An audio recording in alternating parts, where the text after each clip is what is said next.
மலர்களும் இந்திரலோகத்து மலர்களையும் அணிவித்தும் இந்திரலோகத்து ஸ்திரீகள் இசையும் நாட்டியமும் ஆட இந்திரன் பூஜித்து அப்படி எழுந்தருளி இருப்பாரே, அந்த போகத்தை எல்லாம் துறந்து எல்லாவற்றையும் துறந்து நமக்காக வேண்டி இங்கே இறங்கி வந்தாரே, இதுவல்லவோ தியாகம். இதை செய்தவர்தானே தியாகராஜா. அந்த தியாகத்தின் வெளிப்பாடு அவர் ஐராவணத்தை விட்டு ஆனேர் ஏறினதும் அமரர் நாட்டை விட்டு ஆரூர் ஆள கீழே இறங்கி வந்ததும், அப்படி வந்த பெருமானுக்கு அந்த ஐராவணத்தை விடுத்து அவர் விரும்பிய ஆனேறு வெள்ளி ரிஷப வாகனம் எழுந்தருளி அதிலே வீதி உலா கண்டருள்வார். அதற்கு அடுத்த நாள் தென்கைலாயமான திருவாகும், அதுவும் வெள்ளி ரிஷப வாகனம் நடுநிசிக்கு மேலே போயிடும். ஆனால் கடைசி நாள் கைலாய வாகனம் அறக்க பறக்க சீக்கிரம் சீக்கிரம் சீக்கிரம் முடிச்சுடுவாங்க. ஏன்னா விடிந்தால் ஆழி திருத்தேர். தியாகராஜாக்கு பகல்ல புறப்படுற பழக்கம் இல்லைன்னு சொன்னேன் இல்லையா, அதனால விடிந்த நாள் வரவேண்டிய ஆழி திருத்தேருக்கு இந்த இரவு நேரத்திலேயே புறப்படுவார். முந்தைய நாள் இரவிலேயே புறப்படுவார்.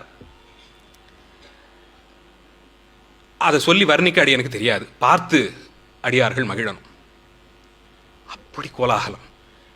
உள்ளிருந்து புறப்பட்டு அந்த அஜபா நடனம் ஆடி அத்தனை அடியார்களும் சூழ ஜன வெள்ளமாக இருக்கும். அதற்கு நடுவிலே மிதந்து வருவார். அதற்கு நடுவிலே அஜபா நடனம். சுவாமியினுடைய அஜபா நடனத்துக்கு குறைஞ்சது 100-110 பேர் வேணும். அவ்வளவு சுலபம் இல்லை அவரை சுமந்து வருவது. அந்த அடியார்களும் ஒருவர் இடித்து கொண்டு நிற்கத்தான் அங்கே இடம் இருக்கும். அப்படி சுமக்க ஆயுசிலே ஒரு முறை ஏனும் தயவு செய்த அடியார்கள் திருத்தேரனை கண்டு தரிசிக்கணும். விண்ணப்பம் வைங்க, நிச்சயமாக நடத்தி கொடுப்பார். இந்த வருஷமே செஞ்சாலும் செஞ்சுடுவார். அவருடைய அருளுக்கு ஒரு முறை அதை அனுபவிச்சுட்டீங்கன்னா இதுபோல இத்தனை காலம் இந்த அருளை இழந்திருந்தோமேன்னு நினைக்க வைக்கும். அப்படித்தான் அருளுவார். கேட்டதை கொடுக்கவே மாட்டார். அதற்கு மேலே கொடுத்து தான் அவருக்கு எப்பயுமே வழக்கம். அப்படி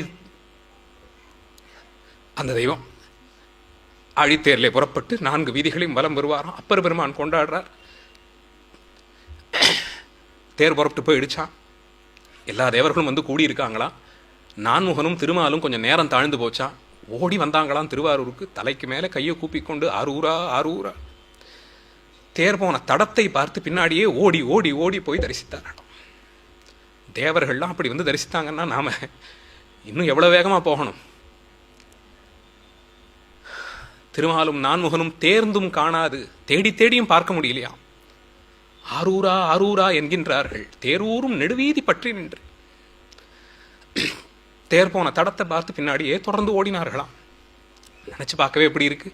அக்ஷமாலையும் கமண்டலமும் ஏந்தி கொண்டு நான்முகன் தலைக்கு மேலே கையை குவித்து கொண்டு சக்கரமும் சங்கும் ஏந்தின நிலையிலே திருமால் 2 கைகளை கூப்பிக்கொண்டு அந்த வீதிகளிலே ஓடினார்கள்னா, திருவாரூர் வீதியிலிருந்து ஒரு கைப்படி மண்ணை பெற்றாலும் அதெல்லாம் சிவச்செல்வம். எந்த தலத்திலே பெருமான் காலார நடந்தார். பெருமான்